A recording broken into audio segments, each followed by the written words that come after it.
Bueno chicos, nosotros habíamos visto en el tema vectores cómo se sumaba un vector, cómo se multiplicaba un vector por un escalar, cuando ese escalar o ese número era negativo, cuando ese número tenía una unidad, y también habíamos visto escuetamente lo que era el producto escalar.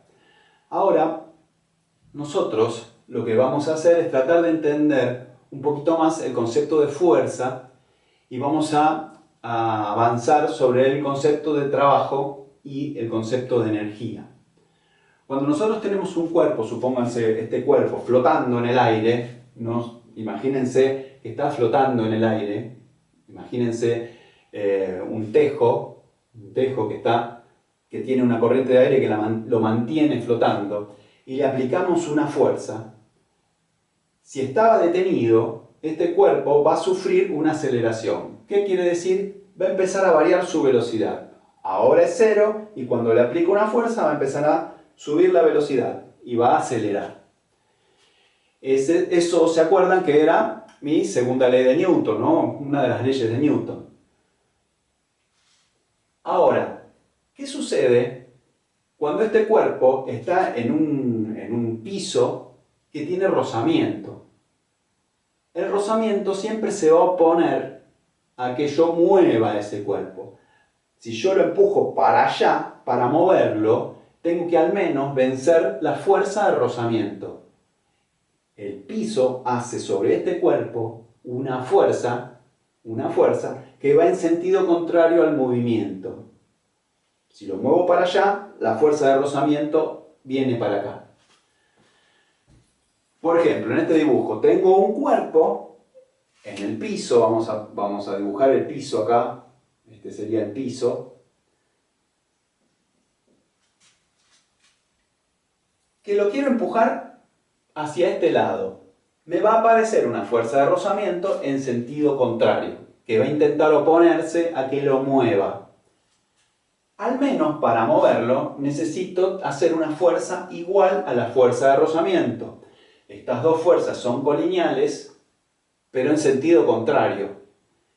Entonces, si la fuerza y la fuerza de rozamiento son iguales, la fuerza resultante es cero. Cuando un cuerpo no tiene fuerza resultante, no se va a acelerar, es decir, no va a variar su velocidad. Pero sí, si esta fuerza es un poquitito más grande que esta, solo un poquitito, un infinitésimo más grande que esta, el cuerpo se va a mover, sin aceleración, pero se va a mover. Yo tengo este borrador acá, lo empujo con una fuerza un poquitito más grande que el rozamiento y lo muevo, pero no se acelera.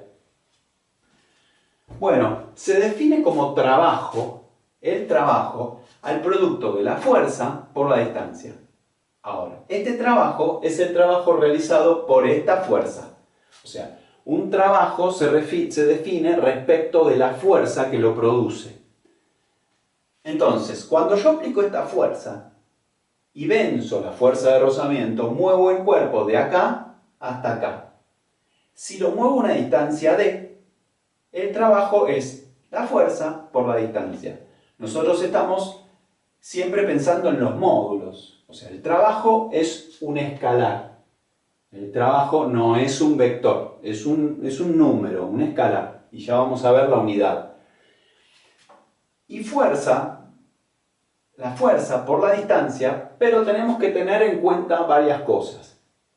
Primero que esta ecuación es solo válida si la fuerza y la distancia son colineales, es decir, están en la misma dirección. Fíjense que acá la distancia está en la línea esta, en la línea del piso, y la fuerza también está en la línea del piso. Si la fuerza no estuviera en la línea del piso, por ejemplo, si yo a este borrador le aplico una fuerza hacia abajo, también lo voy a poder mover. Pero el trabajo no se calcula como el módulo de la fuerza por el módulo de la distancia, sino que se calcula la fuerza por la distancia como vectores y este producto es un producto escalar.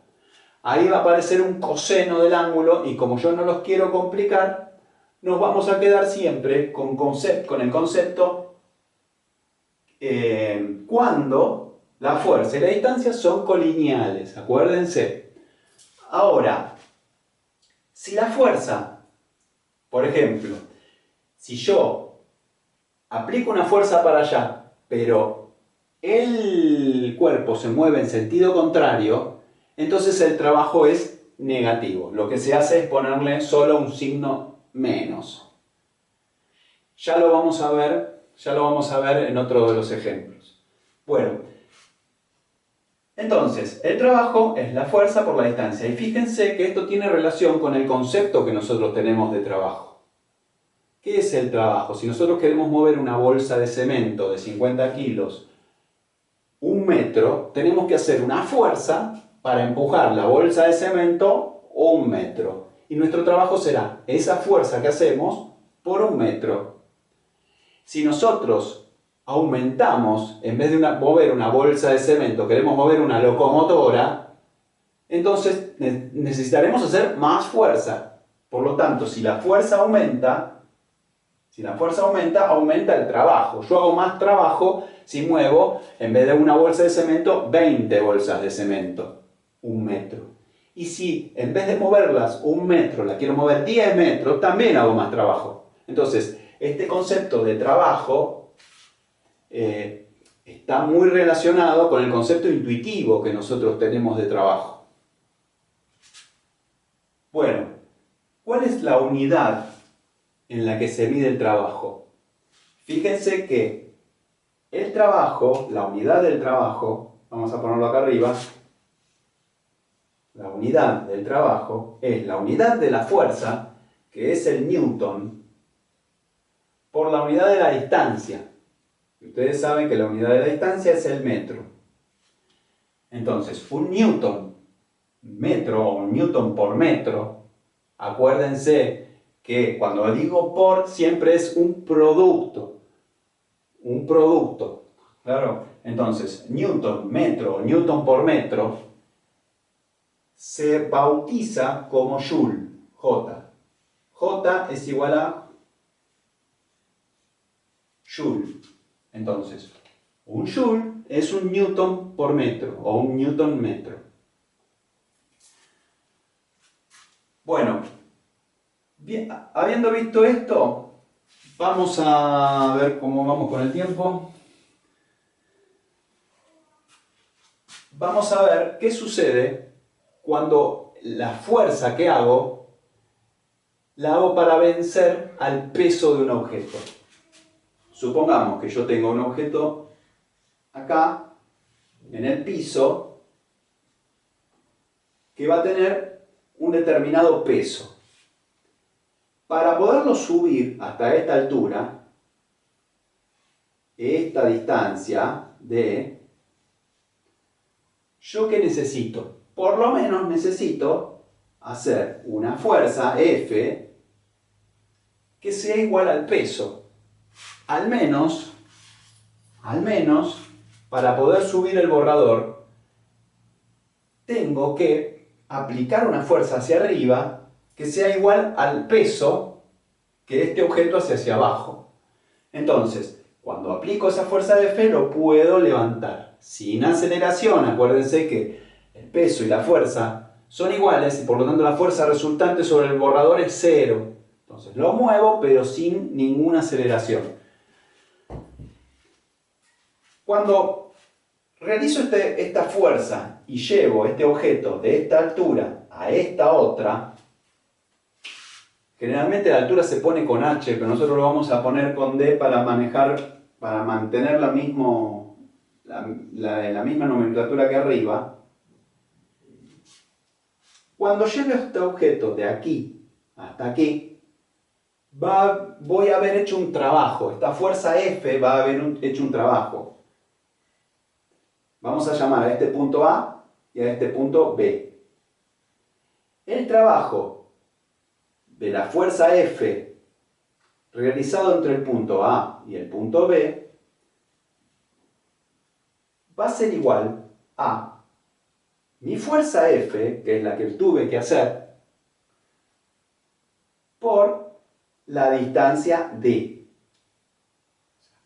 ¿Qué distancia hay? Desde el punto A hasta el punto B.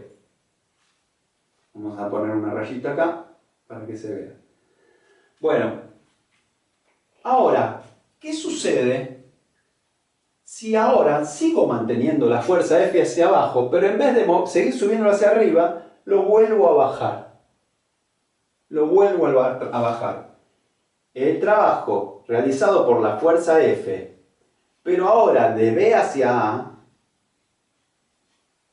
lo llevo desde B hacia A. Fíjense que la fuerza F va hacia arriba, pero la distancia ahora va a ir hacia abajo, va a ser al revés que esta distancia, al revés que esta distancia. Por lo tanto, la fuerza y la distancia van a estar en sentidos opuestos. Y se acuerdan que les dije que teníamos que agregar un menos. Entonces es menos F por D. Y acá aparece un concepto sumamente importante. Cuando lo subo, estoy haciendo un trabajo positivo. Cuando lo bajo, hago un trabajo negativo. ¿Qué significa hacer un trabajo negativo?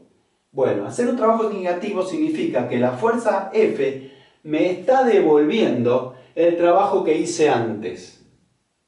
Es decir, cuando lo subo, tengo que hacer yo un trabajo sobre el cuerpo. Y cuando lo bajo, el cuerpo hace un trabajo sobre mí o me devuelve el mismo trabajo que hice. Ese concepto es el concepto de energía. Cuando subo el cuerpo, le estoy dando a ese cuerpo una energía que llamamos energía potencial. Y cuando el cuerpo baja, me devuelve esa energía potencial en forma de trabajo.